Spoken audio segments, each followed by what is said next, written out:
Hello, good evening, football fans, and welcome to a weather super wildcard edition of the Big D podcast. Before I bring in the nice guests, please subscribe, like, and share the Spunky Spectrum Sports YouTube page where you can see all my content.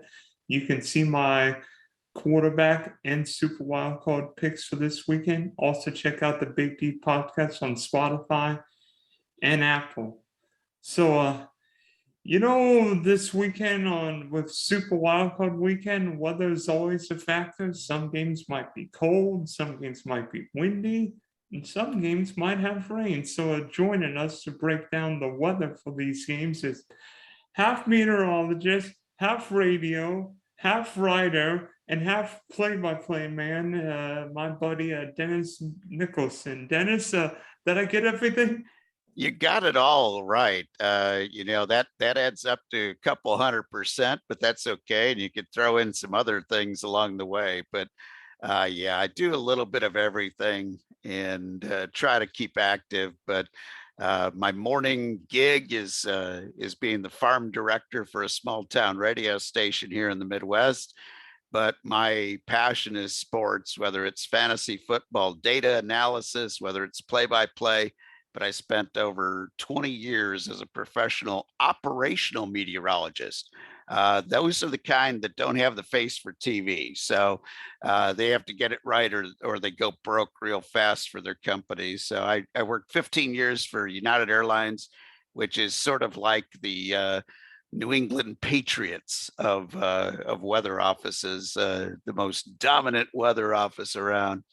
But great to lend a little weather expertise on fantasy football too here, Dylan.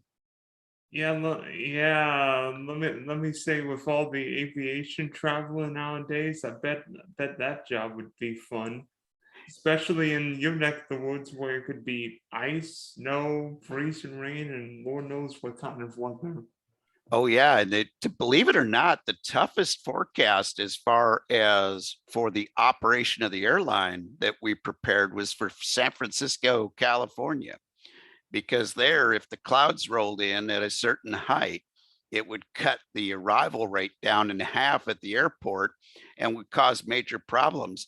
Short of a blizzard at O'Hare, they could run in pretty much any kind of weather and do okay, comparatively speaking. But it was a great challenge. And a lot of times I didn't like to know how much money was at risk, because when they tell you that if your forecast is wrong, they're going to lose $5 million, it's sort of intimidating. Yeah, so what's the most wind an aircraft could take? Because I heard it's like 30, I think it's like 30 miles an hour on like takeoff and a final approach. Is that Well, somewhat planes accurate? planes can take a lot of abuse when it comes to wind, but crosswinds are the Yeah, in biggest problem. crosswind. Yeah, crosswinds can be very, very dangerous. And the worst weather that we had to constantly forecast for United Airlines, because of our big hub in Denver, Colorado, were the rotor clouds that would come off the mountains in certain wind conditions. And a few years ago, well, more than a few years ago now, but quite a few years ago, there was a deadly plane crash near Colorado Springs because of rotor clouds. There was no weather, no thunderstorms, no nothing that you could see, but the turbulence was so bad in the area, it literally pushed the plane into the ground from about 10,000 feet. The poor pilot didn't have any chance to get it to survive the downforce of those winds.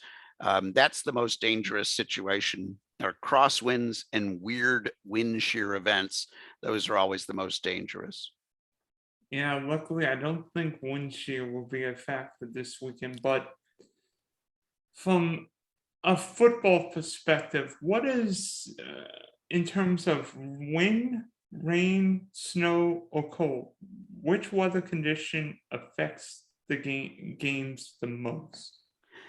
Now, that is a very tough question, because the weather events can be very different for different types of ball clubs. But if I were to pick one, I would say extreme cold.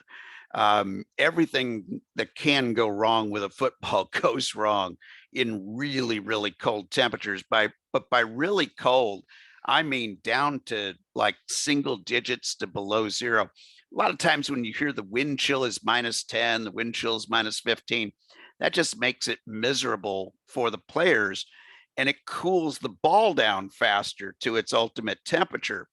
But if you have a wind chill of -15 and, with a strong windy day and the temperature is still 15 to 18 degrees, that ball doesn't get a whole lot harder than if it was a calm wind. It just cools off faster. But the worst conditions are when you have a strong wind and cold temperatures. Those are when you're going to have the biggest input to, impact to the game of football. From a fantasy football, from a point scoring standpoint, heavy wind and heavy precipitation are the big deals. So if you have wind speeds over 20 miles an hour, especially if it's a crosswind, if you have a due north or due south wind that's going in the perfect direction of the football field, it's not as big of a deal as if you have a crosswind across the field where it's 20 or 30 degrees off of center of that north-south. But the interesting thing is I've studied this for over 30 years, and all you know for sure when you have strong winds or you have any kind of weather at a game is that your range of outcomes grows. You can still have some tremendous fantasy football output in bad weather, but the range of outcomes is the big deal. For this weekend, for instance, we have a couple of different weather events that are going to be going on. Just about every one of the outdoor games is going to be affected by weather at some point. The kicking games will be affected the most, which means you'll have some field position battles because of the stronger winds cutting down the punting game. We're not really concerned about that from a fantasy football standpoint. We're concerned with how many fantasy points are going to be scored. And probably the worst two games this weekend will be the New England game at the Buffalo Bills because of extreme cold. It's going to be 10 degrees maybe at kickoff time, and it's going to cool off into the single digits. Thankfully, the winds are not going to be strong. They're going to start out maybe 7 to 12 miles an hour at the beginning of the game, and they'll probably get pretty light as the game wears on. It's a night game, of course. So you're not going to have the bitter cold wind chills that are going to be tough on the players, but a football reacts different. Football is gripped different, even with gloves nowadays, at 7 degrees than it is at 17 degrees. So that fact that it's going to be dropping into the single digits makes that a tough game to handicap as far as the throwing of the ball. But with light winds, you're still going to see the potential for some big plays. And the good news is, well, the good news for those that don't want mayhem when it comes to the game, bad news for those of us who like mayhem, is I don't think the lake effect snow is going to kick into the Buffalo area until long after the game is over. The other game that I'm watching really closely is that Philadelphia-Tampa Bay game. Yes, we always know, it's Florida, it's going to rain. That's not the problem. The problem is that there's a strong frontal system that'll be rotating through the area, and that will give us some really, really strong west winds. The west winds are going to be the pretty strong. That's going to be the big weather feature. Yes, there's going to be rain showers. Yes, I think there's the potential for heavy rain showers in the first half. As the game wears on, I think the rain showers will at least get lighter or less frequent than they will be at kickoff. But the west winds are going to be strong the entire game. I'm looking at probably 17 to 27 miles an hour sustained winds with stronger gusts. So the wind is going to be an issue, especially since it's going to be across the field and it's going to be varying in direction as the game wears on. So you're not going to have a solid west straight 270 wind. The wind is going to oscillate between like 250 and 280, 290. So you're going to have this constant flip of the wind direction and the wind speeds, which makes it really tough for the quarterbacks. We saw this a couple of weeks ago in Kansas City, where it wasn't so much that the winds were all that strong, but they were varying in speed quite a bit as the game wore on, and we did see it affect the passing game. Yeah, to be honest, I don't look at the rain as a big idea. I mean, NFL players have played in rain, and in September and October, Florida gets its fair share of rain. So, and plus, Tom Brady's played in 89 billion bad weather games. So, Yeah, so but the rain could be heavy enough that it could even affect the hardy souls that are used to playing in bad weather, because it comes to a point, it's the intensity of the rain, and there's going to be the chance for some pretty heavy showers. The only question is, do you get that at the worst time of the game? So I do think it will be bad going, but as they say, it's bad going for both teams. I think it does take the scoring down a little bit. And if Philadelphia is inclined to run the ball game, maybe it evens that game up a little bit. I agree, because I look at Philadelphia having the number one rush attack. Yeah, Tampa's got a great rush defense, but if it's a low scoring mud bowl of a game, that might be right up Philadelphia's alley. I mean, yeah, Tampa loves the deep ball, so if the wind's a factor, probably means a lot more Fournette if he goes, probably a lot more Gronk. Maybe not as much Mike Evans down the field. Maybe Mike Evans is a red zone threat. And see, this is an interesting point that you bring up. It's the type of passing game that is probably, as passing games goes, probably is affected less by horrible weather, because there tend to be shorter passes. They do a lot of short to mid-range passes. Yeah, they'll air it out every once in a while, but for the most part, now with Godwin out, now with Antonio Brown not playing, I think you're going to make the most hay over the middle of the field with, short to mid-range passes that tend to be affected a little bit less. All of the games this weekend, though, Dylan, are going to be affected by weather at some point or in some ways. Even Kansas City's game, it's kind of going to be a cold one. I mean, not bitterly cold, but 20 to 25 is going to be the game time temperature. And we're going to see north wind about 10 to 17 miles an hour. Now, that's a wind straight up and down the field, so it doesn't quite have as much of a bad effect, except on the kicking game, shorter field goals and stuff.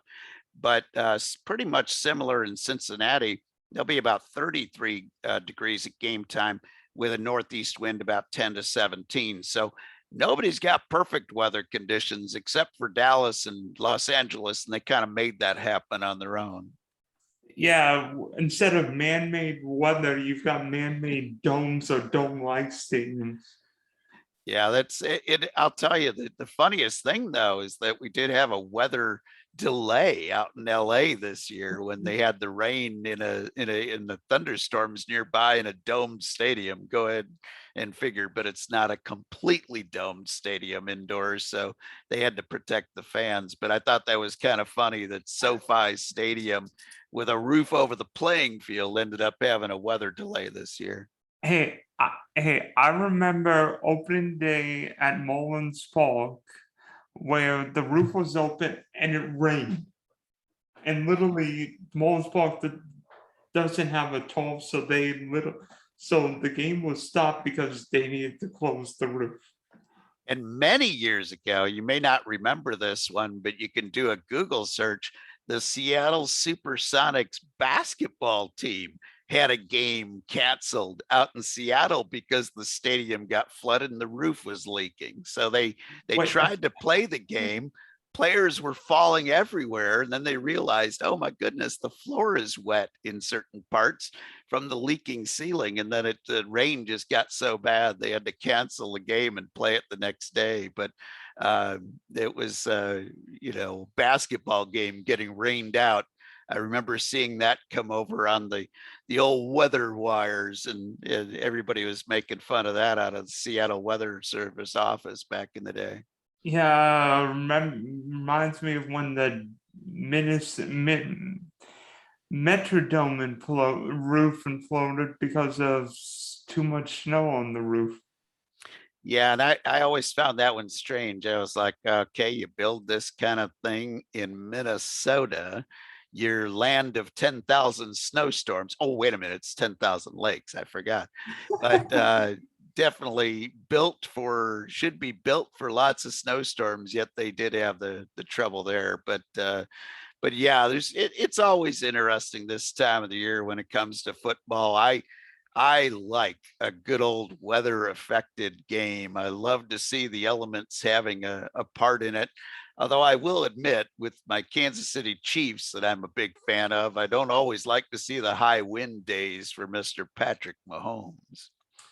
Yeah, let me tell you, I mean, with Arrowhead Stadium being open, unlike some of these stadiums where at least the wind is sort of negated, I look at this game, if you've got a little bit of wind at Arrowhead, especially on one end of the field and the other, if you're going into the wind, it's going to change how the strategies play, because if your kicker can't kick from that fall, you will have to go for it, maybe punt and make Pittsburgh go 90 yards.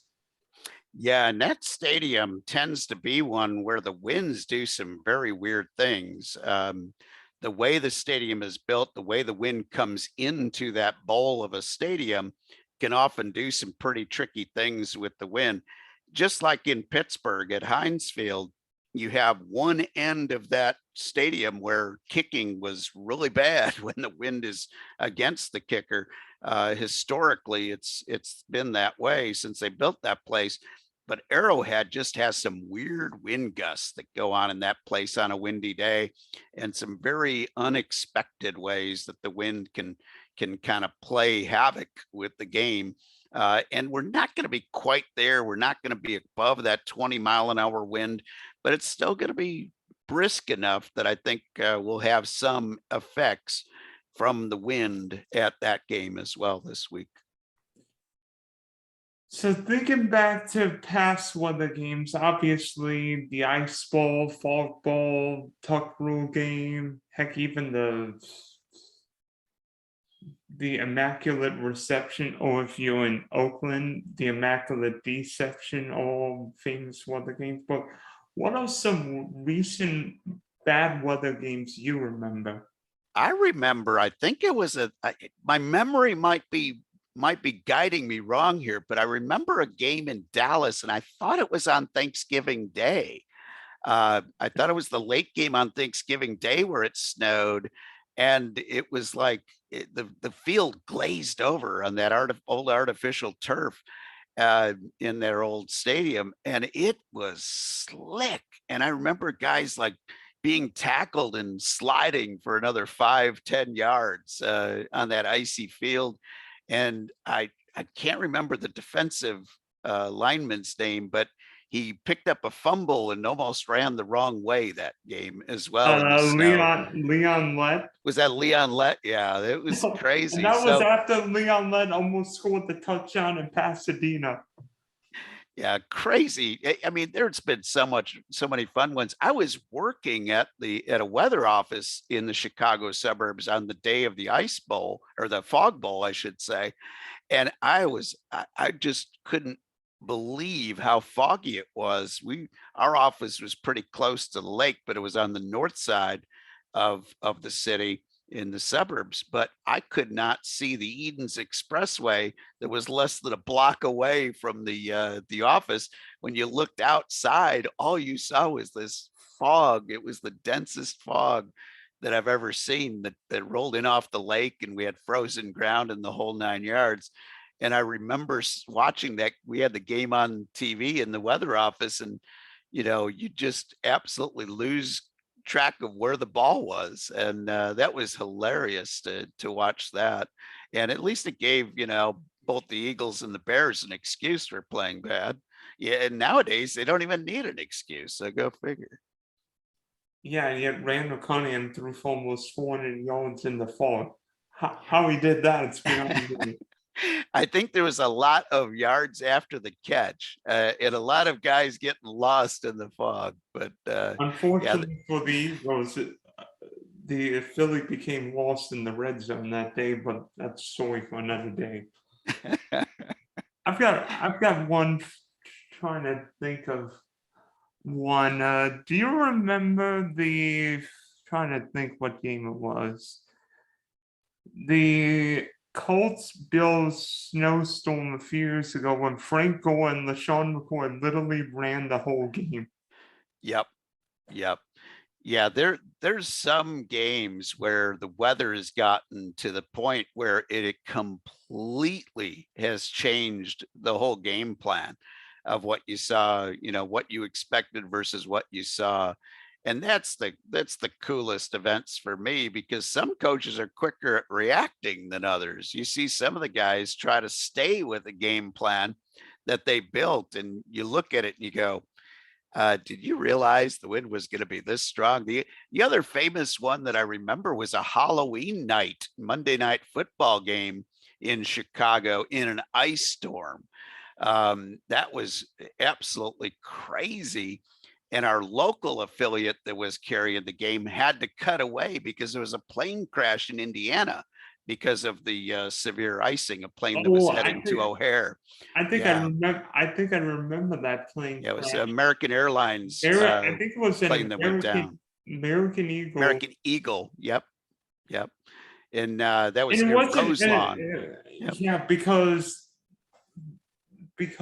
I think from what I remember, the pilots actually got so much ice on the wings, and the plane literally just crashed into there was nothing the pilot did wrong. It's just one of the wackiest things in aviation history.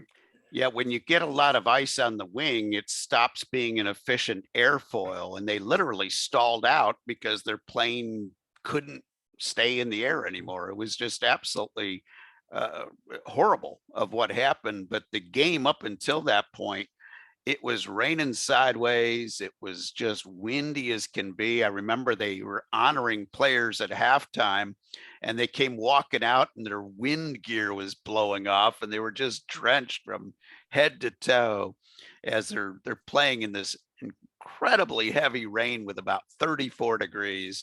And I'm just sitting there going, man, I'm glad I got to stay home and give out the candy and didn't get trick or treat duty with the kids that night. Or be outside covering the game. If you would have been the sideline reporter that night, if you would have been the sideline reporter, you would have been thinking, "Oh, this is the greatest game to cover. My hair is going to be messed up. I'm going to be freezing my, what off, and it's Halloween, so somebody's going to throw a Reese's peanut butter cup at me." Or worse yet, some candy corn. Nobody likes that stuff. I'd rather have candy corn in my hair than a peanut butter cup. You do have a point there. Yeah. So, obviously, one guy who will have a lot of impact on tomorrow night's game being Bills quarterback Josh Allen. Well, if you're in Buffalo, guess what? You're going to deal with 15 seasons. And we've seen lately where Josh Allen has not been the same, particularly in weather below, I think it's 32 degrees. In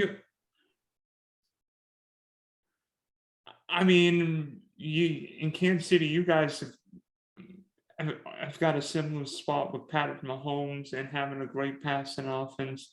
Should Bills fans be worried? A, because it's going to be below 10 degrees with probably a negative wind chill, that Josh Allen can play well in brutally cold weather tomorrow night?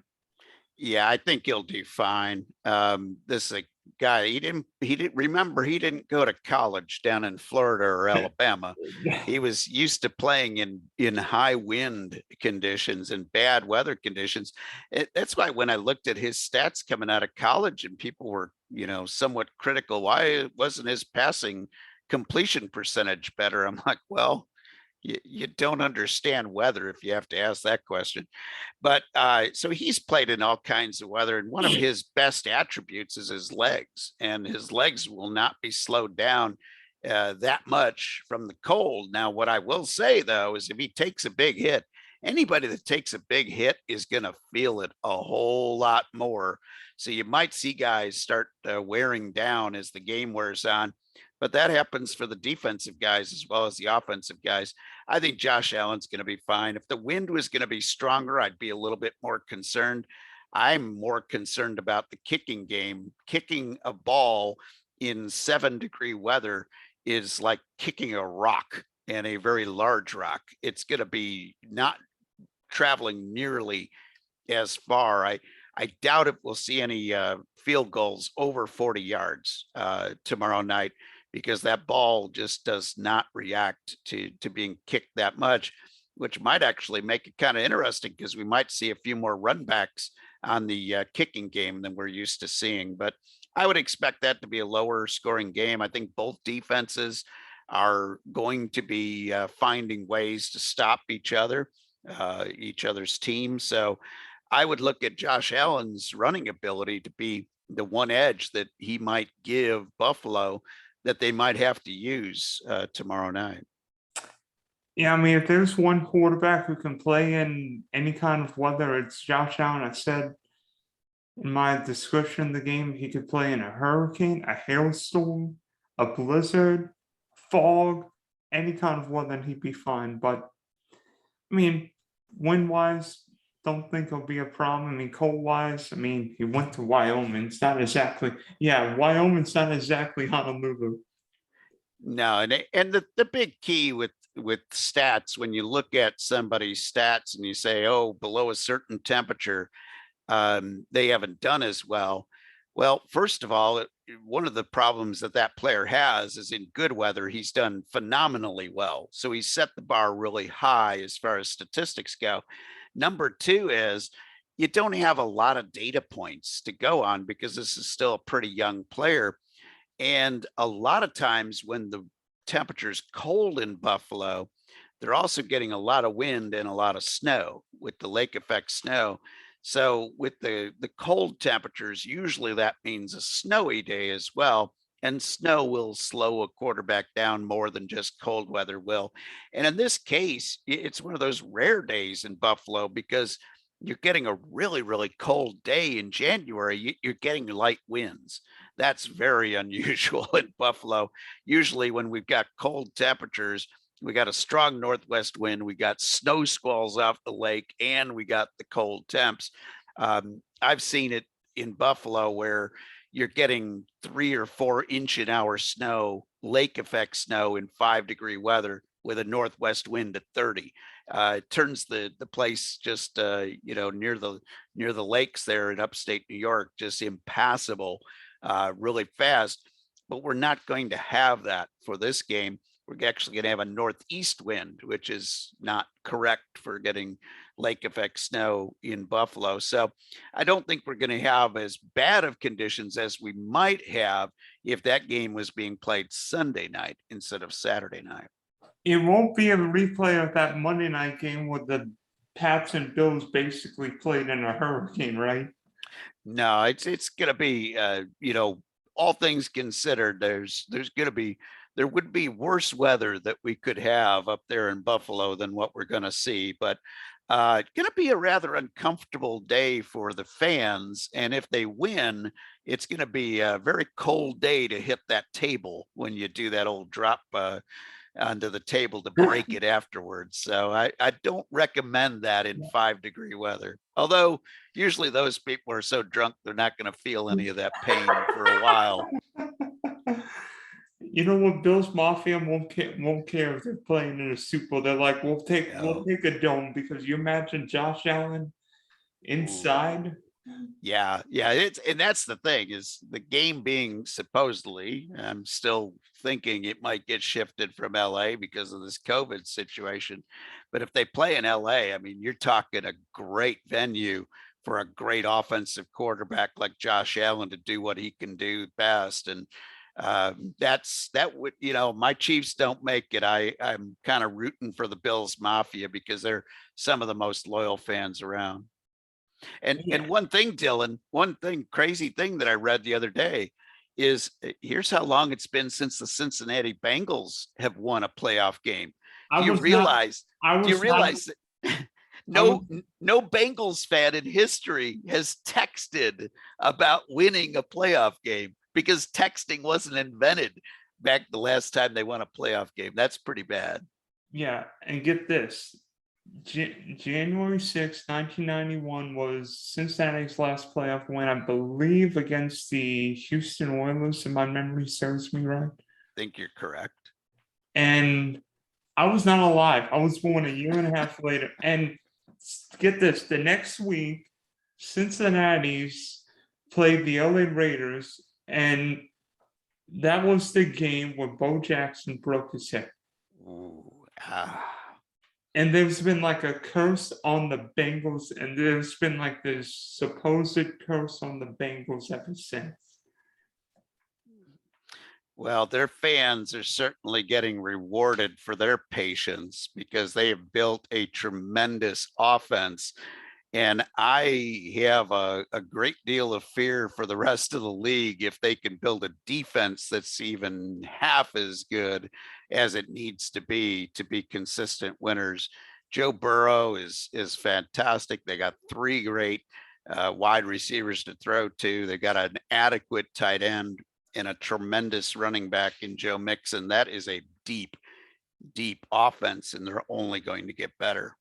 Yeah, because you think Burrow's in his second year, T. Higgins in his second year, Chase is a rookie, Joe Mixon not exactly an old running back, and CJ how do you say it? Usama or Uzama, yeah. Uzama. And they got a guy by the name of Drew Sample who's better than I think a lot of folks realize. He's come off some pretty bad injuries, and he'll develop into a good second tight end. And then you got Chris Evans sitting there on the bench as a running back who didn't get much play this year, but we saw what he could do the last week of the season. That's a lot of talent. And Samaje Perine as a backup running back is better than some teams starting running back. So they're very, very deep. And I think if they add a little more help to that offensive line and then add a little more help to that defense, they're going to be really tough to play next year. I think the future's bright for Cincinnati. Yep. Get a tackle and maybe get another defensive back, and the Bengals rule that AFC North for the next decade. So thanks for hopping on, Dennis. We wish your Chiefs well. Hopefully weather doesn't affect these games too much, but this time of year, anything can happen with Mother Nature. Absolutely. And I'll give folks an update on the morning of both game days here when the new weather models come out, and give you an update if you're looking to play some daily fantasy this weekend. I'll be tuning in, whether it be Cincinnati, Orchard Park, Tampa, or Kansas City. The weather is always changing. Yeah, it's going to be a really tough call for some of these cities. So that Tampa Bay game especially, that's going to be a tough call for Sunday afternoon. We'll have to take a look on the morning of the game to see how those showers are setting up. But Dylan, thank you so much for having me on. It's been a pleasure. Thank you.